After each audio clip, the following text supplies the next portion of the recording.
are going to win the world too. Edwards. Edwards! They are advancing to the Western Conference Finals for the first time in 20 years. Oh, it's on, ladies and gentlemen. Oh, yeah, baby. Welcome to Wolves After Dark, everyone. Timberwolves win 141-125 in what might be the most most important game of the season for us.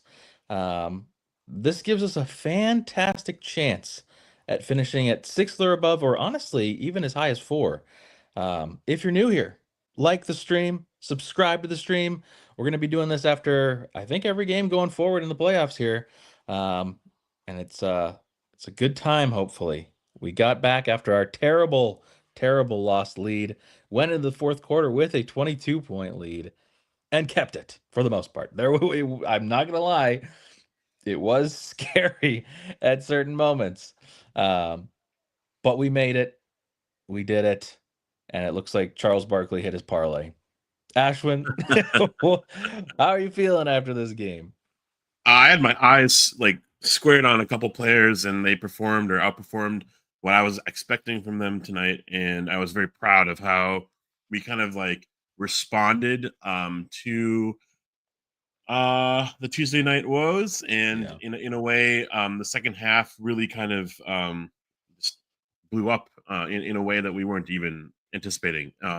Ant played the first 9 or so minutes. Usually he plays the first full quarter, as Love Defina mentioned, and kind of runs out of gas when he comes in the second quarter, and does the same thing in this game as well in the fourth quarter. But he had 26 in the first half, 18 in the third quarter alone, and Julius Randle, second fiddle, 1A banana to Anthony Edwards' top banana.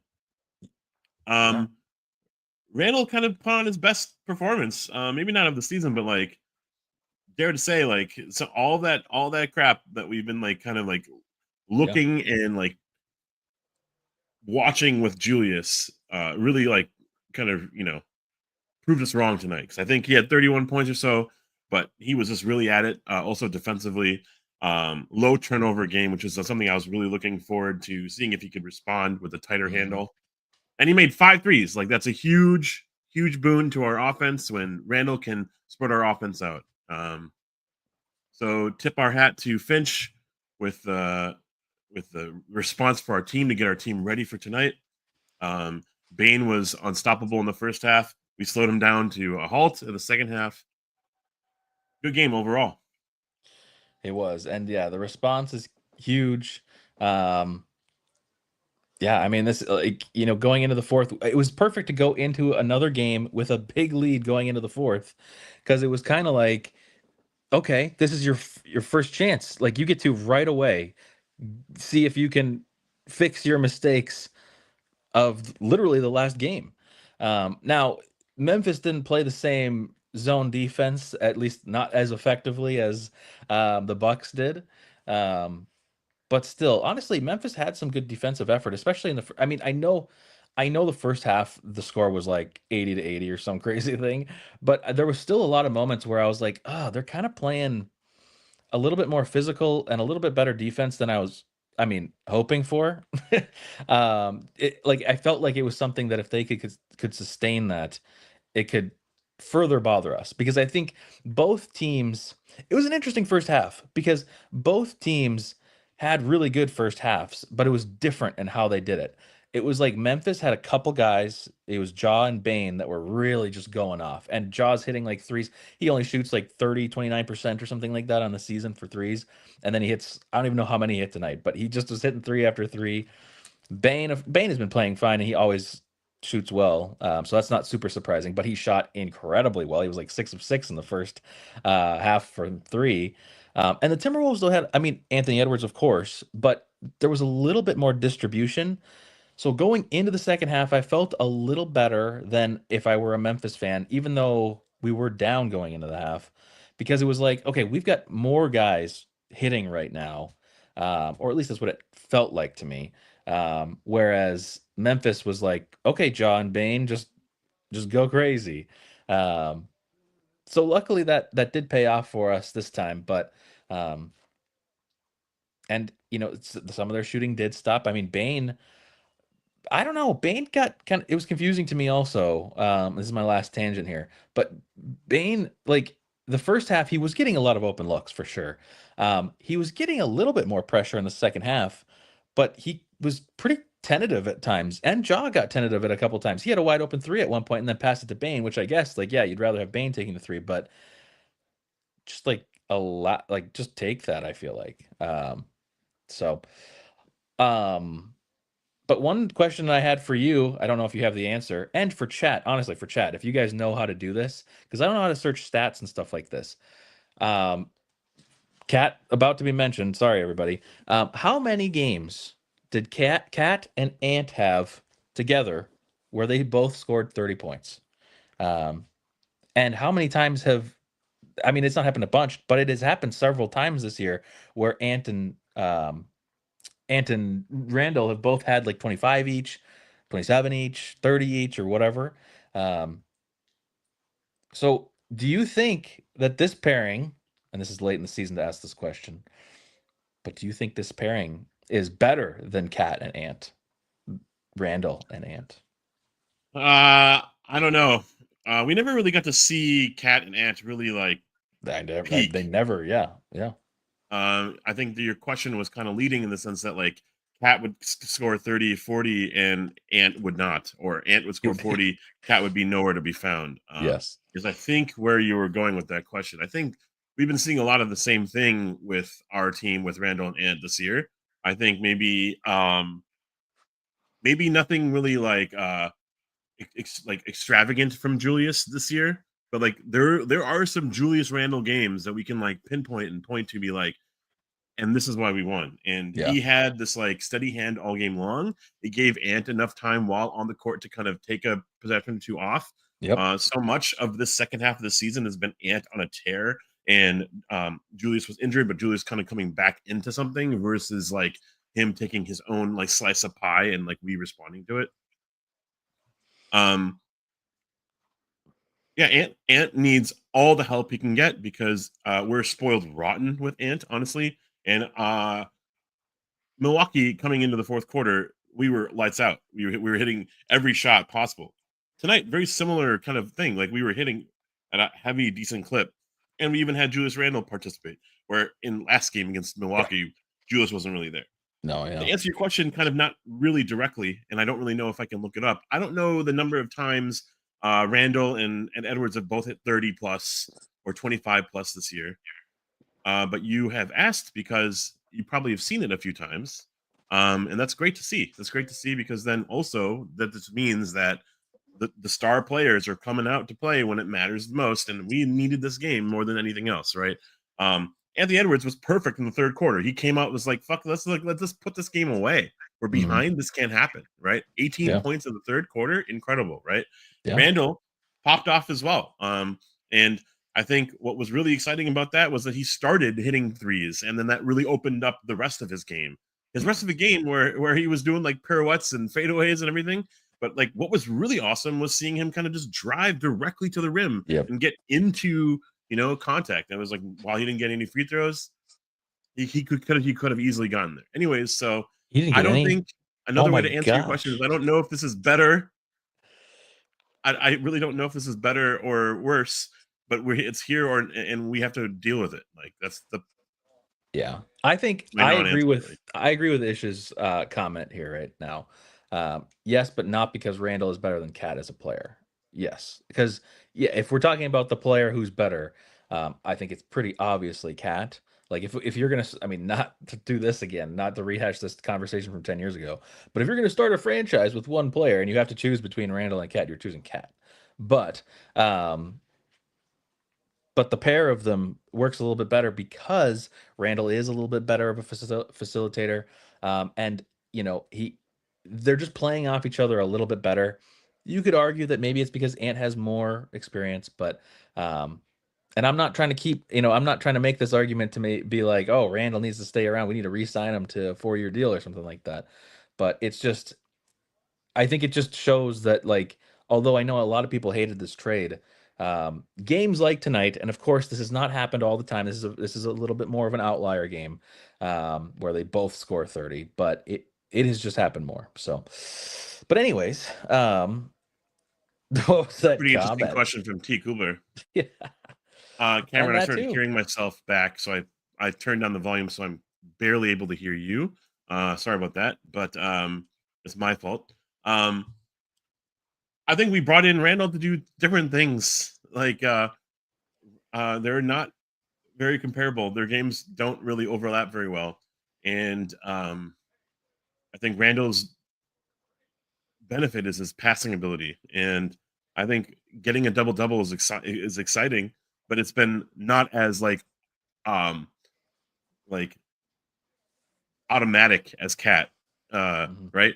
Yeah. And Cat had amazing passing tendencies.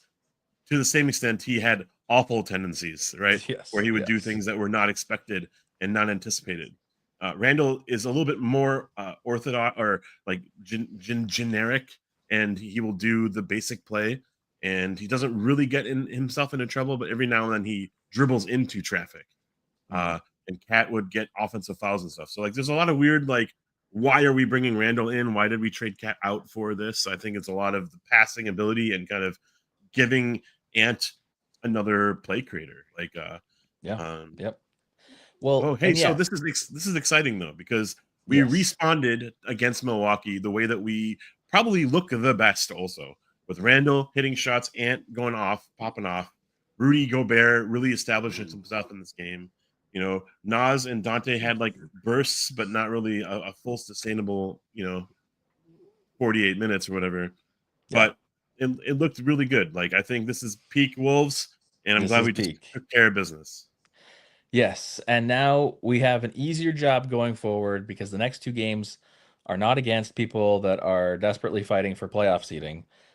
These are teams fighting for Cooper Flag. Oh shit. We play the Nets tomorrow night at Target Center, so the Timberwolves are flying back real quick.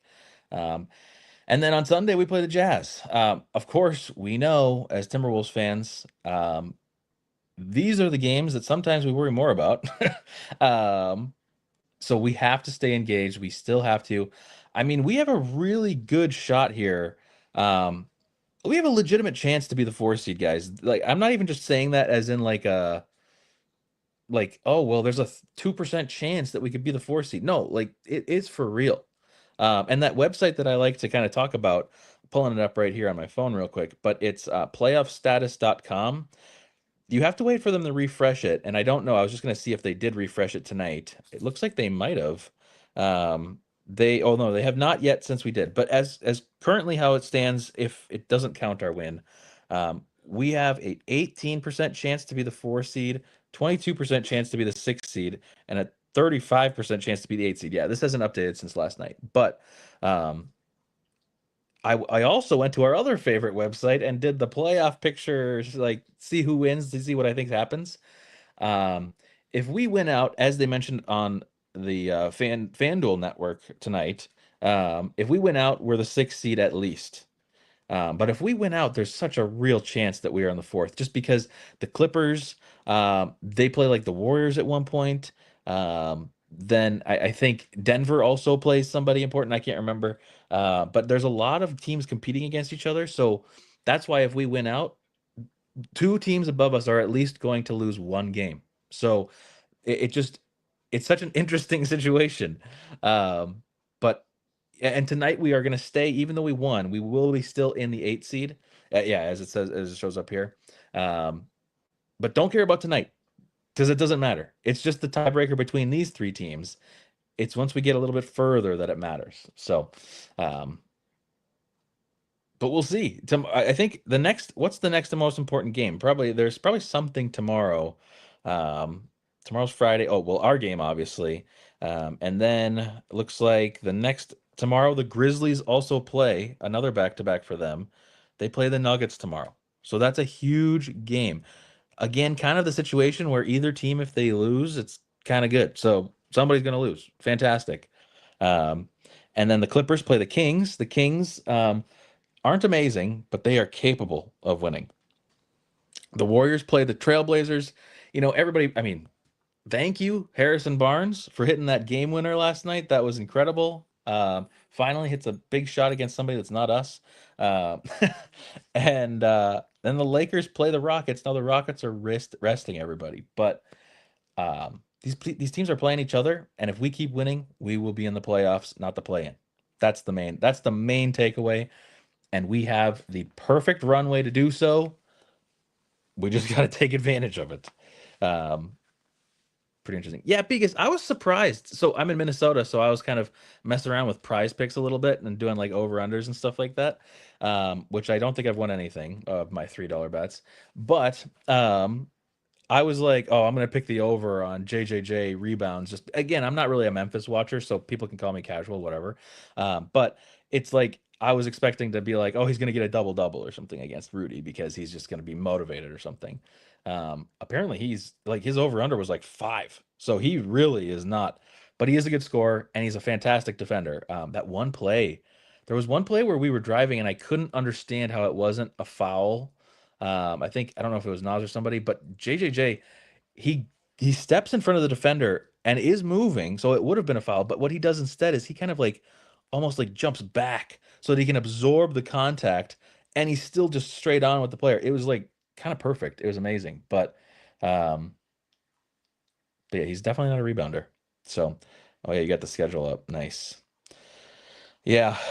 And to be honest, there's so many outcomes still that could be possible that I'm not going to go through like every single one. But just know that Timberwolves winning is also us losing is really bad because if we lose, it really does again to the opposite of what I was just saying. All those teams, those games where a team is playing a team that we both want both teams to lose, one of the teams has to win.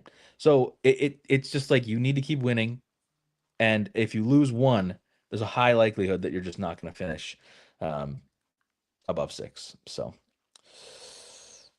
yeah, Yeah, as Joker and a couple other people have mentioned, if we win all our games, our remaining 2 games, we're the 6th seed. I think Jim Pete said that even in the broadcast, so we can control that. 6th seed doesn't sound the best, but that's not. well, we have to take it, right? Getting out of the Yeah. play-in sounds ideal. I Yep. think the 5th seed is likely, and you said 4th seed and everything. There's an outside chance of that. It'd be great to be like not in the first round situation against the Lakers.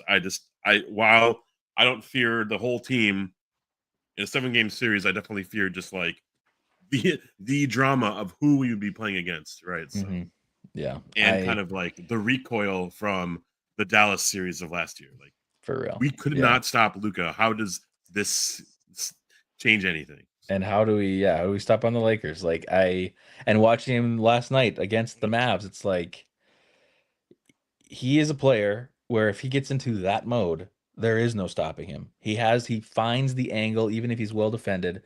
And if he's super well defended and he literally can't get a shot off, he finds the perfect pass every time.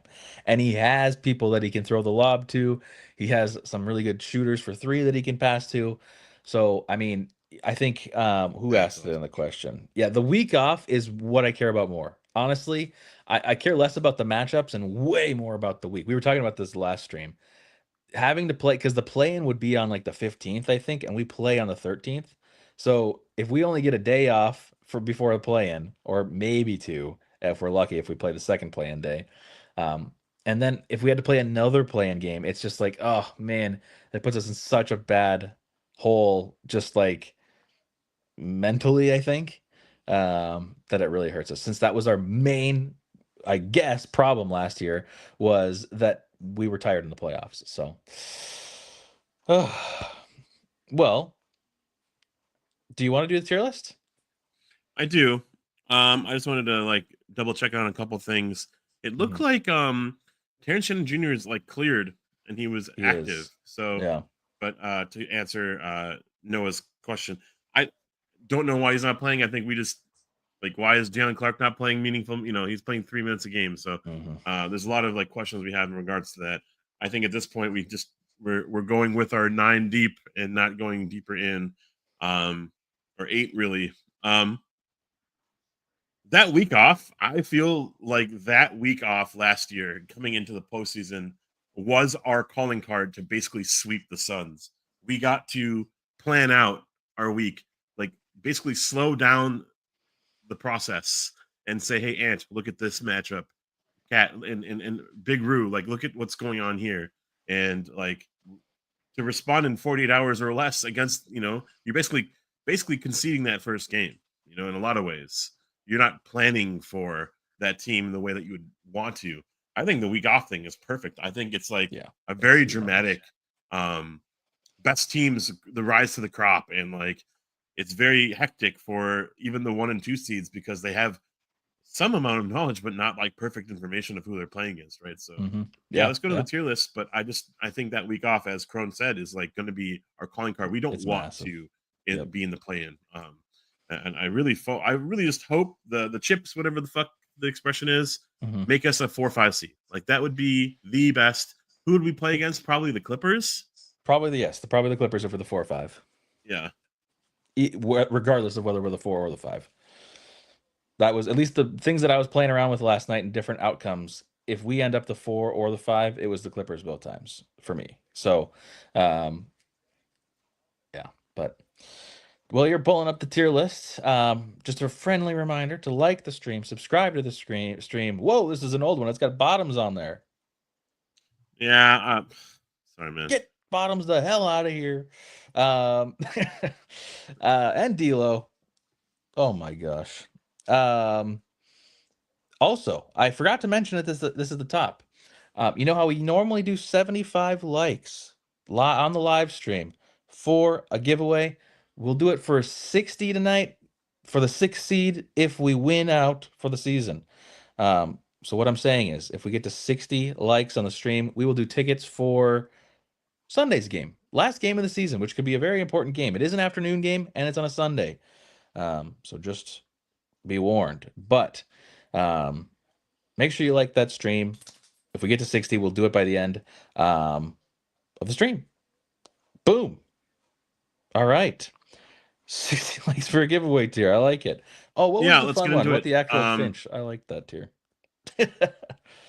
I think Finch played his role tonight. I think there was a couple of good timeouts. I think there was some good substitution patterns, getting Ant back in when the game was not like super stressful, but like we're not sitting down eating our popcorn. We were definitely sweating it. Even when it was like 15, 16, our lead wasn't safe in that regard. They were on a roll. They were hitting their early shots. We weren't getting much out there. It was great to see small things like that, a challenge that went in our way, things like that. I will say I didn't see a whole lot of like X's and O's, but at the same time, whatever, we were hitting our shots, so I don't really care.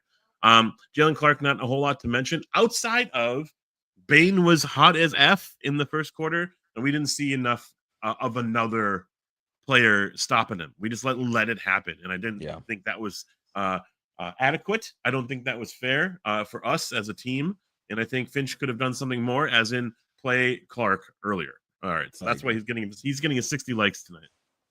I like it. Yes, he gets the giveaway. He's going to the game on Sunday. He's going to the game on Sunday, hopefully. Yeah. Okay. Yeah, I guess there is a couple games left. You could get canned, but he could. It could still happen. Tonight would be certainly interesting. Very interesting. How many minutes did Clark play? God, he only played 3 minutes. I'm gonna move on from him. I'll give him some random grade.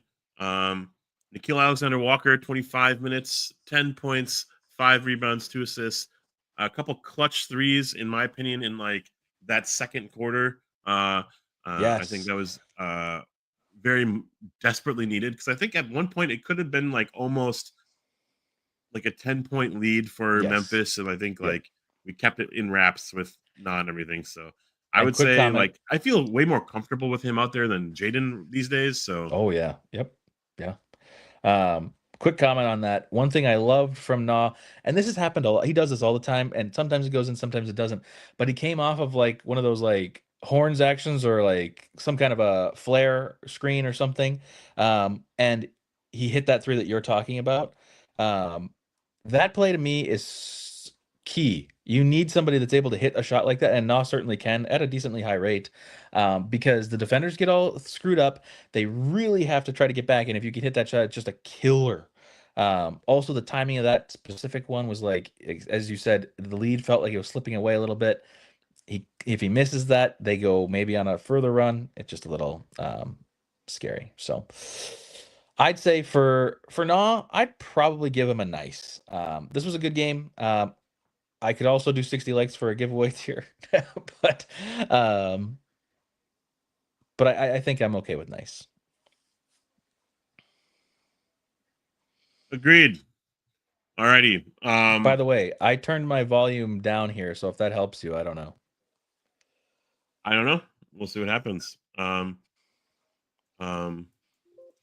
right, changing it up here. Nas Reid. Hey, Cameron. That's me. That's you. Nas Reid, 14 points, 6 rebounds, 5 fouls, and probably 36 complaints. Yeah. It was in the 30s at minimum. I'm seeing not the errors in my ways. I'm not like blinded by Nas Reid fandom, but I am not also like super worried. I am just cautiously pessimistic about like where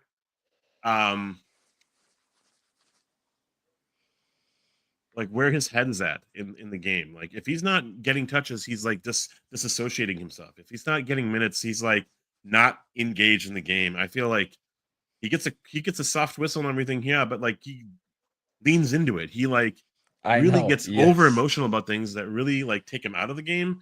And yeah, maybe 4 for 13 isn't the best. He had a couple missed shots early, but only 1 for 5 from 3. His role is to be that spread offense, and he wasn't hitting shots. What are your thoughts? I have 2 thoughts, okay? And I know everybody loved my overreactions last time, so I'm going to do one overreaction and then maybe one more rational one. My overreaction: I see a Suns jersey in his future. That's the overreaction. I gave the disclaimer. Nobody can get mad at me. I think that's the rule. My rational take: he is similar to Nah, where he'll go on runs where he's amazing for 10, 15 games in a row, just unreal. And then he'll go on runs where he looks like, why is he the fan favorite again for another 10 games? But he shows up for us and showed up for us in key moments in the playoffs last year.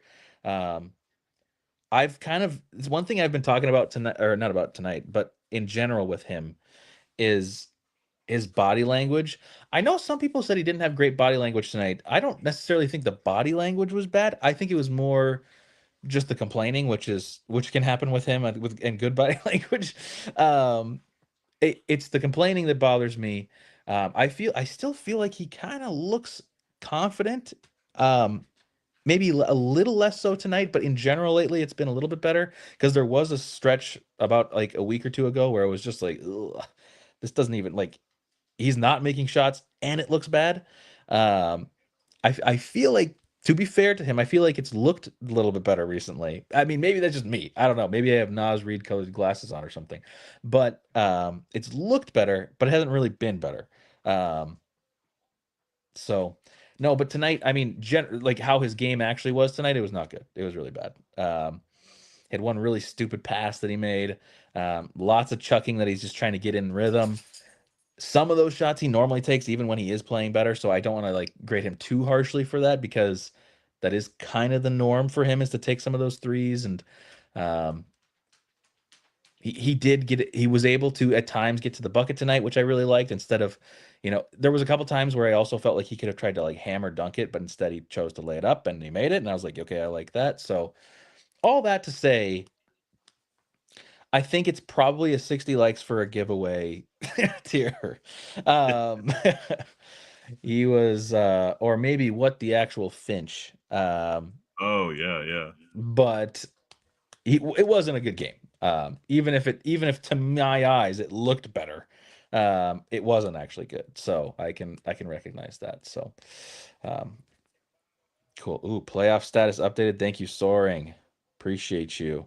Thank you. Timberwolves, oh my God. Okay, the updated percentages. This is what I'm saying. The win tonight was massive, not just because of the 6th seed, because now our highest chance, which is 43% for seeding, is the 4 seed. We have a 43% chance at the 4 seed, a 25% chance at the 5 seed. So that's like, what is that?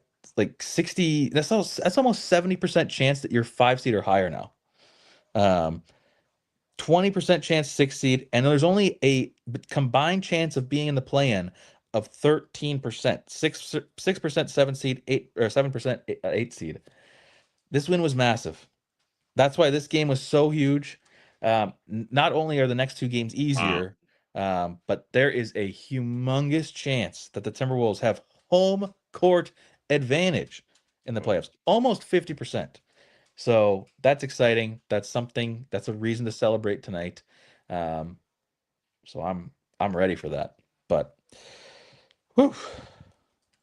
All right, just win exactly, Jake Erickson, exactly. Who's up next? Yeah. Did we grade the last person? Oh yeah, Nas. Yep. Yeah, for sure. Nas is 60 likes for giveaway. Yeah, Donte DiVincenzo. What was remarkable in the Milwaukee game is that he was just a cannon shooting grenades into the stands, blocking out all that noise, John Morant. But tonight, I feel like he was more of a 4th option, 5th option. He was a running back, running through players, getting a couple calls against him. And I don't think he was all the way engaged in the game. He hit 3 threes, which was awesome, especially that one that was just from what did Grady say from Nashville? From Nashville. Yeah. Grady was on tonight. It was amazing. And Yeah. you can even feel when Grady's engaged, he's the fan as well as he's the commentator, right? So plays like that make me get up, and especially when Donte's involved. It was a killer play. But for the most part, Donte does a lot of other things. He's a Swiss Army knife in a lot of ways. I didn't see it all. I'm not mad. I'm curious your thoughts on Donte, because I didn't really see much from him. He was kind of like a ghost, and I wish he was more engaged. But that's a wish, really. In a game where we rocked it, honestly. Yeah, I think for me, early in the season, we were like, "Oh my gosh, Donte just can't shoot threes. He can't drive. He can't do anything. What the hell is going on here?" After his injury, or was it before? I don't remember. Either way, there was a point in the season where he was not great. Right now, after the suspension, he hasn't been great. But it's honestly, he's had a little bit of his 3 ball still. He's hitting some. I mean, he hit that logo shot tonight. Had a nice a couple other threes. But as you mentioned, the drives. It seems like since the suspension, his drives are just terrible.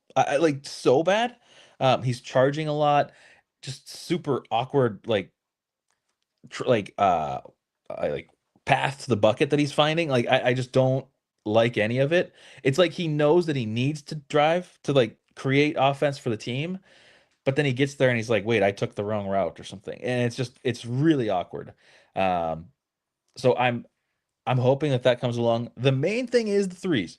If he can stay with the threes, I think the driving will come with time, because the threes are way more important. We have players that can drive and cut, backdoor cut, all these things. We don't necessarily need him to be the only one doing that. And his threes are so valuable, as we found out tonight. But yeah, since the suspension, basically, I think his threes have been okay, and the driving has been nice to cash, and his driving has been old to Glenn Taylor. It's been pretty bad. And the defense has not been fantastic either. Like you said, he was crashing into people, running backing. But for tonight's grade, I think I don't think it's nice. I think it's probably what the actual Finch. I don't know. Sounds good. Yeah, moving on to the starters. I want to start with Jaden McDaniels. 29 points, 4 for 7 from the floor, a couple threes, 10 points, 5 rebounds. kind of a mix of stats. Not the best game from Jaden. Do we need his best? I think the obvious and short answer is yes. Yeah. But I feel like Bane popping off in the first half was as much of it was Jaden just not fully glued and attached to the hip of him. Yeah, he was guarding Morant at times too, but Morant was popping off too. I just Yeah. feel like Jaden had like a soft whistle early in the game. He did have he had a really bad whistle. And I think it really affected him. And I'm not going to really put it past him. I'm a big fan still, but it's just like now I'm kind of getting sick of being like a cheerleader, and I'm like expecting way more than like the potential. And I think this postseason is going to like make his like calling card, right? One thing on Nas Reid, like it's a player contract year. You know, when players get into the next contract mindset, they need to overperform. They need to like they're overthinking things, and they're very, very like over emotional in that regard. Like D'Lo contract years, like fucking, you know, A1, you know, A1 every other night. With all like NBA Jaden, first I feel team. like regardless of his contract situation, like I don't think I've seen him really kind of like super change his like mindset. So in that regard, that's a pretty interesting philosophy or like way to take the game. Jaden, like, what are your thoughts on Jaden? Yeah, I mean, I think my thoughts, and this is less about tonight and more about just in general, but it feels like as the seasons and the games go on, we're kind of finding, in the beginning it was like, oh, well, Jaden's just not that good against that type of player, or he's not just good against those couple players, or he's not good against a few of these players, and they just the group keeps growing as time goes on. And I don't know if it's that offenses are figuring him out or if he is regressing defensively. I don't really know what the answer is there, but I don't like what's happening because it seems like, okay, well, yeah, he can't. Like we had this discussion a couple weeks ago where it's like, oh, well, he's not really good against small guards. He's also not really good against big guards. He's also not good against like bigs. And it's kind of like, like, okay, again, I'm not saying that Jaden's a bad defender. I get it. He's still an elite defender for us. But there's just that growing list that I don't like. Um, and the timing, again, I don't mean to be this crazy overreactor, but the timing of these two, Nas and Jaden, having the kind of a bad half of this last season here, going into a off season that will almost certainly be filled with trade rumors for both of them. Um, it's concerning because I don't want to lose Jaden, and because I want the best version of Jaden. The best version of Jaden for us in this team is one that takes us very far. Same with Nas Reid. I think that both of them, if they can be the players that they have been at times for us, that's way more valuable than a KD, than any one of those players that might be available via trade. Um, but it when you look at it from like an ownership perspective, not a fan perspective, because again, like I said, I don't want these guys gone. But if you look at it from ownership, they have to evaluate at the end of the season, especially, I mean, it depends on how far we go. But if we fall short again and it's by a lot, you kind of have to look at the team. This team has been constructed this way for a little while. I know we just traded Cat, but like some of these players aren't making big enough leaps to make it up for the amount that we might have to pay them. And there are players out there that are bona fide stars that we could plug into this roster and try with them. So, again, I'm not advocating for that right now because I'm certain in my head of if, like, especially for KD, I know that's the biggest rumor. He's getting old. I don't know that I want to be trading young players that have still a lot of room to grow for somebody that is 36, 37, or 38 or something like that. And it's like, has had injuries in the past, has an injury right now.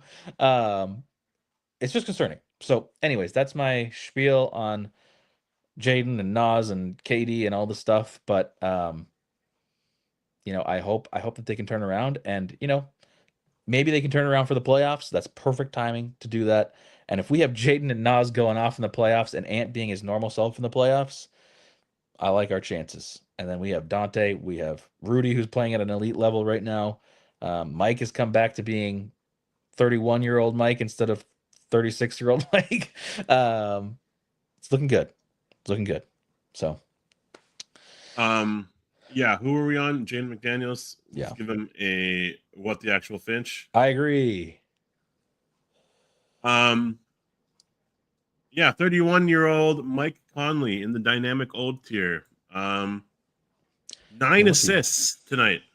I felt his presence despite maybe the production not being like from February where Mike turned a corner.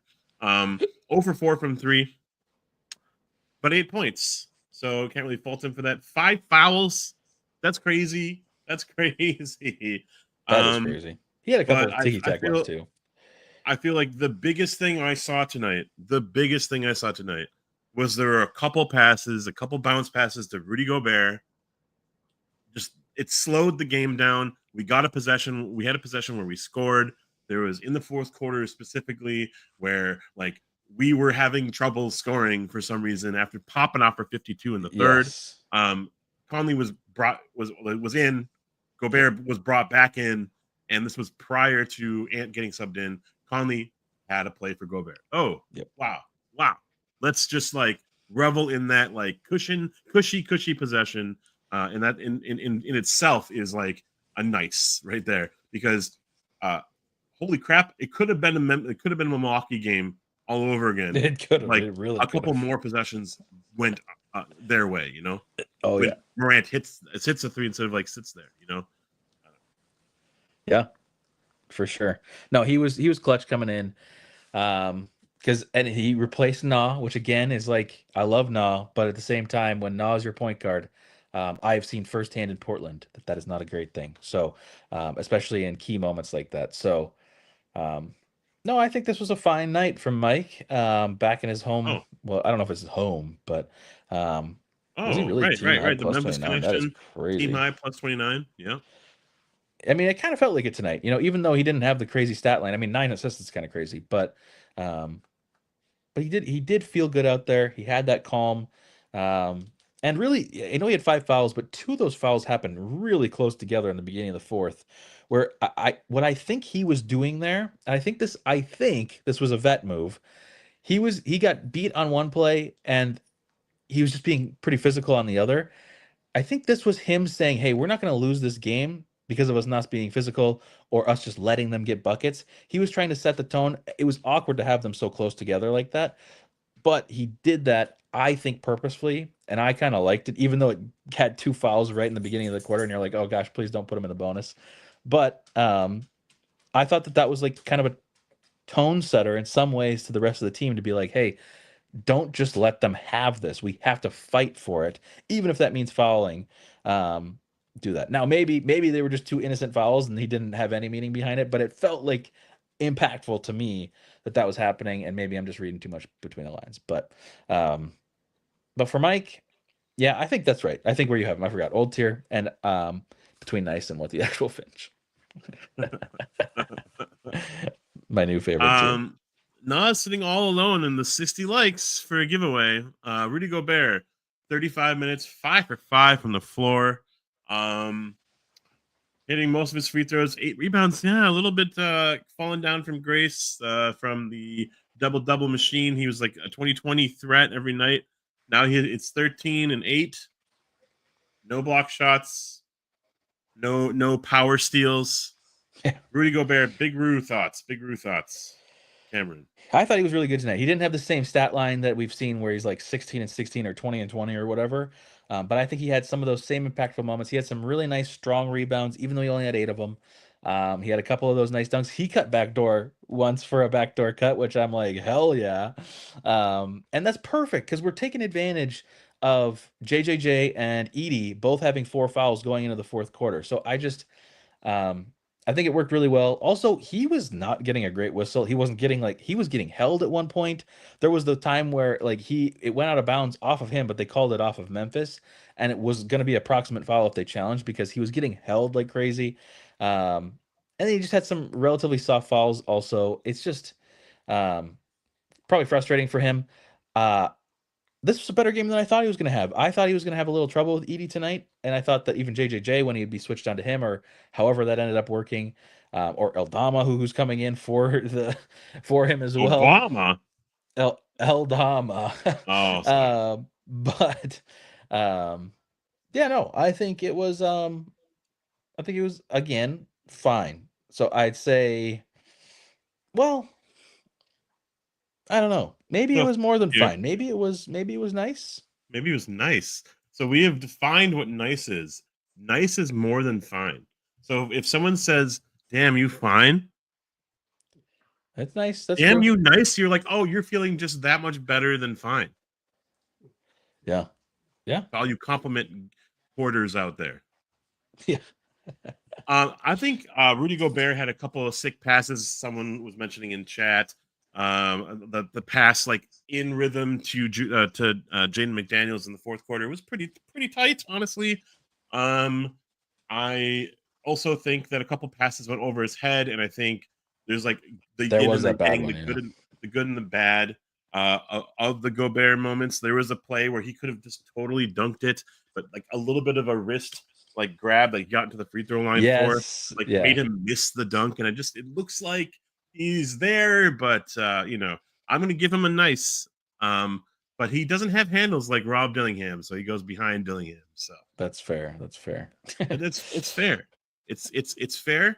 It's nice. It's not fine. It's better than fine. Obama. Um, Love Fadena. No block shots for all of them. Paint drives was from guards was insane. Yeah, the yeah. thing with Jaw though, especially Jaw, I guess I'm talking about, is that he does the same thing with like Luca kind of does. They find this way to kind of contort their body and like lean back so that even though they're significantly shorter than maybe the player that's on them or don't have the same wingspan, this is why Jaden has a problem with this. This is why Rudy has a problem with this because they're both taller, longer players, but they like bend their body back a little bit so that they can like more arc it over, and it just kind of works. Ja was doing that, getting right into the body of Rudy Gobert and then doing that crazy kind of fadeaway. Also, Ja just was like making weird ass shots tonight. But I mean, yes, there was multiple times where I was like, can you just swat this shit so we can like get this over with? But yeah, so swat this shit. Little Roddy Rich right there. J is it? News tuning in very late, but what a win. Memphis played great, but our third quarter was unbelievable. I agree. That was fun. Thanks for tuning in. Thanks for checking us out. I agree. I don't think I even felt the 52 points until Grady said it, though. I felt like we were just like kind of just like playing well. Whoa, another three. Whoa, like some popping off from Ant and everything.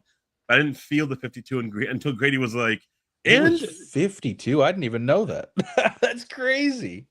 yeah, they said it a couple times in the broadcast. I don't listen so, to the broadcast. You guys all talk about things that they say, and I always miss them. oh, you're just sitting in your own thoughts, huh? I'm like so deeply like thinking about the play, you're and so I'm like, full oh of my God. yourself. I'm just watching Ant. That's all. Staring. Lost in his Ja eyes. is a magician. Ja is different as a finisher. Whoa, you're right. Ja, holy crap! When he had that like pirouette like around Gobert lane, that He was pisses quite me off. incredible. He pisses just you makes these off. shots that it's like, no, you can't make this. That is not allowed. Like, you can do that maybe once every couple games, not multiple times a game. Just please. That can't be how it is. I don't quite know why they're in the pickle that they're in, the jam, the peanut butter, or mayonnaise. But they let go of Taylor Jenkins. I don't quite understand why. I think they had Apparently, a kind of Memphis fans were like, oh, this is perfect. I love this. They loved it.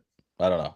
but they were kind of in a free fall, and like Mhm. it didn't make any sense because they were the second seed for the most of the season, and so something's gone wrong over there. Something's in the water in Memphis, and I guess they had to make a change. But they look good. They look like that like top six in the West for sure. Like I'm looking at they can reliably get to 100 points a game, and like now their defense looks really solid. They have Jaren Jackson Jr., who I think is exceptionally overrated, but enough about Memphis. I just think that um, a piece away from really just coming right back in the West, right? So like, shit, we can't take anything for granted. These games aren't winnable by default, and we had to really pump out like fucking 52 points in the third quarter to really like comfortably win this game. Mhm. Cool. On the back heels of Gobert getting nice, we also have Julius Randle, 31 points, 10 rebounds, 5 for 10 from 3, 0 free throws, but also 5 assists. Did I say that? 5 assists, looking nice, looking spicy. Dare I say cash? I think he's cash. I think it's an easy cash. Such a crucial game for us, and he came through in crucial moments. Just huge. It's the play you need. It's the stuff that, like I was saying about Cat, like this is the stuff where, Ant's having a great game. There was a time in the fourth quarter where they had to double Julius Randle.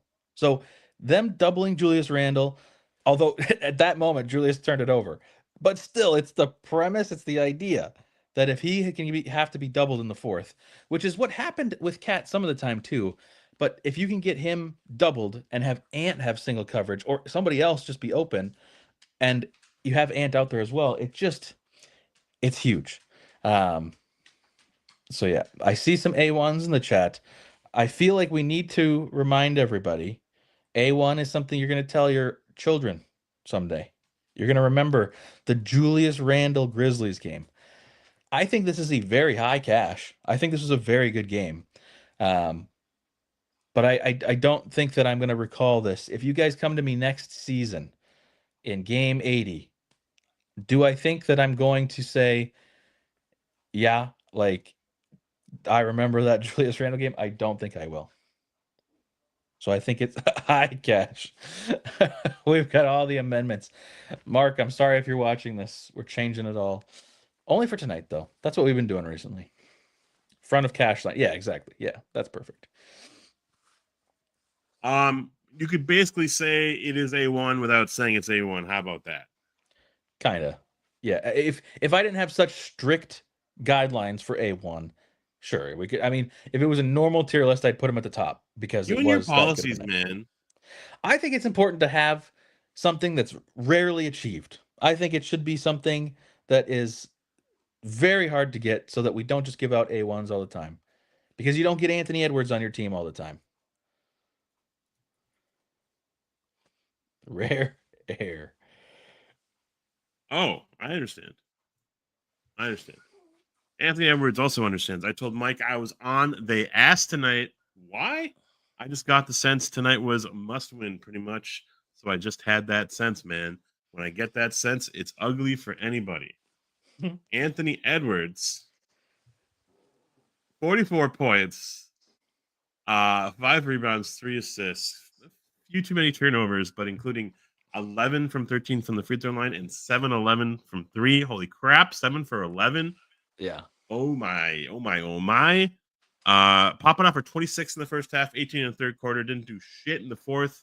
Never in doubt.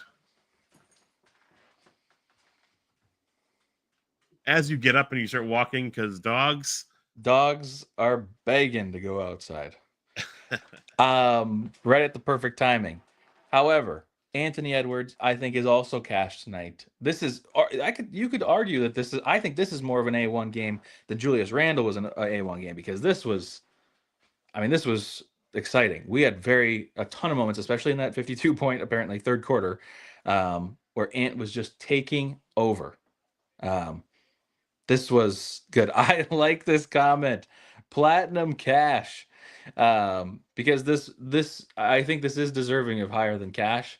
So yeah, I think it's a really, really good one. I don't know that I can fully go up to A1 for this one. There's higher likelihood that I remember this game more than I remember the other Julius Randle game, but it still is a little tricky. So yeah, we can do a platinum cash tier for tonight. He did run out of the fourth, and the Gath says, what's it? Fourth says Begas. That is true. He did run out a little bit, but still, in general, still a pretty good game. Pretty good. It was a fantastic game.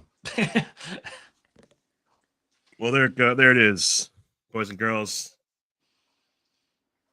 There it is. On a hugely important. Okay, here's the tier list. But my takeaway from the game is this was the most important game of the season so far. And or the most meaningful game of the season, I'd say, because this actually has consequences if you lose, like pretty big consequences if you lose. And if you win, it's huge. Like as we said, you're now up to almost a 50% chance that you're the 4 seed. So this is a huge deal. And I was going to base my hopes for the playoffs a lot on tonight, because if we lost this game, it was going to feel like, man, I don't think we're good. I don't think we're ready for the playoffs, because if we can't handle a road game like this, especially with a lead, then we're just not ready for the playoffs, because you go to the Bucks game and it's like, ooh, that does not look like a team that's ready for the playoffs in the fourth quarter specifically. And then tonight, early signs in the fourth were a little scary, but we made it. So yeah, overall, I mean, this gives me a lot more hope for the playoffs. I'm still not thinking, deep run, but I do see us at least winning a series, maybe 2, maybe the same thing as last year. But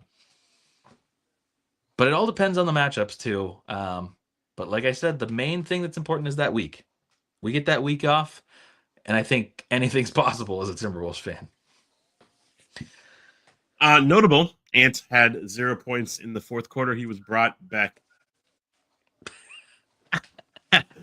Ant had 0 points in the fourth quarter. He was brought back with 8.5 minutes left after a short rest, and didn't do anything until, the game was over. I fear that the way that the postseason kind of went for us was unbelievable, right? Last year. But the Dallas series, we were kind of out.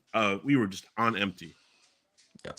Riding on adrenaline. It felt like it. Like, it felt like we just had no gas. All spirit, no gas. That week off is going to be remarkable to really just heal all wounds. And game plan.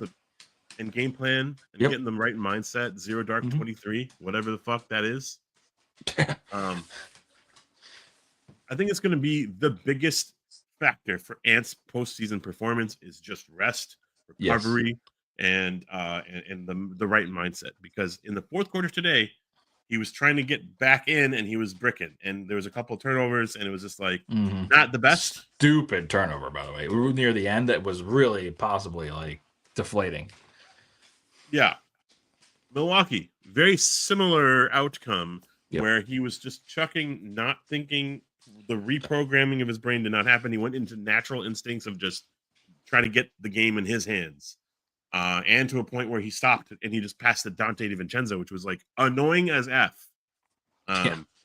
So I'm very curious, because while we popped off for 44, we didn't hit 50. He totally wanted 50, Yeah, he always does. He's desperate for these numbers. He's begging Finch to stay in games when he's at 49 points. He's just, he's crazy. So anyways, just throwing some caution into some air there into the wind, or whatever people say. I'm excited for tomorrow. I'm excited for Sunday. Wrap up the season. Holy crap, the season's already over. What the hell happened? I can't believe it. I can't believe it's over. But I'm ready for the postseason more than anything. So. I am too. I think all of us are. I think all of us, us Minnesota fans are not used to being in the playoffs for any sport, really, other than the Lynx. So for us, it's really a struggle to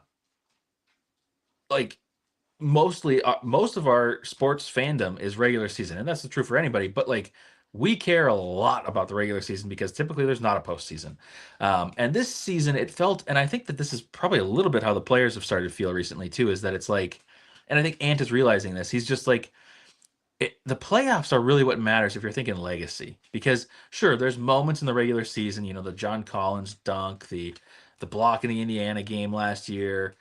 He's got a couple other big moments, of course, the dunk on Watanabe. But those are just individual moments. And sure, some performances too, 50-point games or whatever, which is why he wants those. But the game-to-game thing for the regular season, I think, can get a little mundane, because each game is important, especially when you look at the end of the season and be oh, if we would have won those 2 Portland games, we'd be the 3 seed right now. So that's frustrating. But at the end of the day, he knows that he can take on anybody And the Timberwolves can take on anybody in the league, even the 1 seed, even, say we beat them twice this year, even the Lakers, who we personally think we're probably the most scared of. We can beat them all. And if we can do that, then I think he cares a little bit less about seeding potentially than most people do. So he's just like, get me to the playoffs so that I can just do what he claims. He doesn't want to be the face of the NBA. He just wants to go out there and kill dudes. So he just wants to do that, and he wants to do that in the playoffs. So, but at the same time, then we have to judge him off of that, and that's the high stakes that the playoffs are. So, but it's coming. No matter what, we are going to have something to play for either next week or the next week, and I can't wait for it. It'll be great. I'm excited. Awesome. On that note, short show and established. Mike Conley on the difference on the fourth tonight. I think the thing that was the difference was that we realized you can't lose this game as a team. You look up and we're up 20 most nights. We're like, oh, we got this in the bag. We saw what happened 2 nights ago. Oh, yeah. Yep. Well, we did it. We survived it. Cool. Yeah, we did. We got new not audio. What am I saying? New video editor. No, we don't. Cool. I think that's it. I got to take some dogs out. It was a great game. I'm going to be at the game tomorrow, by the way. So I can do a show, but I might be at Target Center doing that show. So bear with me. I don't know if you're available tomorrow, Ashman. But I will be there, and hopefully that works. I'll try to bring headphones or something to make it easier. But it'll be on my phone. And sometimes when I do it on my phone, it makes me look cross-eyed. So we'll see how I'm feeling. But yes, game tomorrow. Another late game, 8 p.m. Against the Nets, who I think just got blown out tonight by the Hawks, or maybe that was yesterday. I don't remember.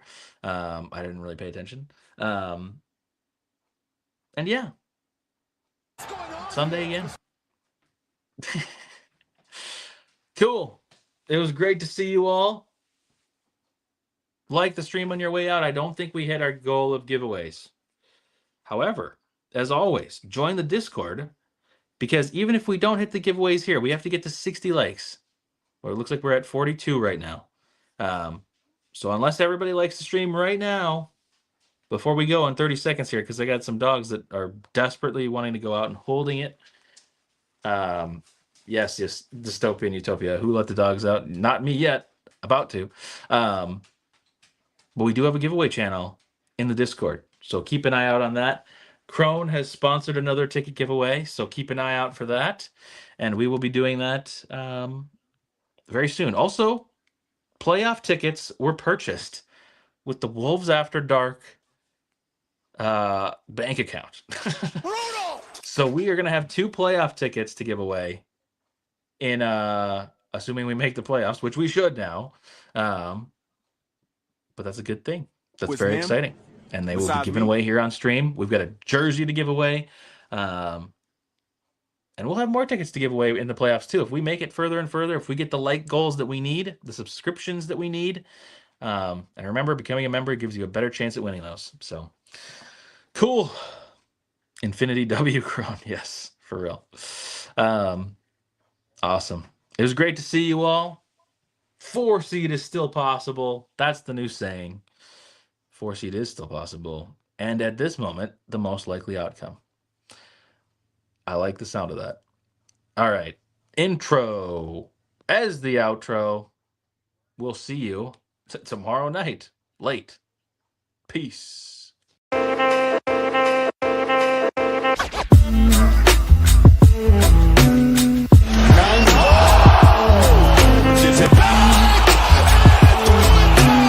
believe that the Minnesota Timberwolves are going to win the World Championship.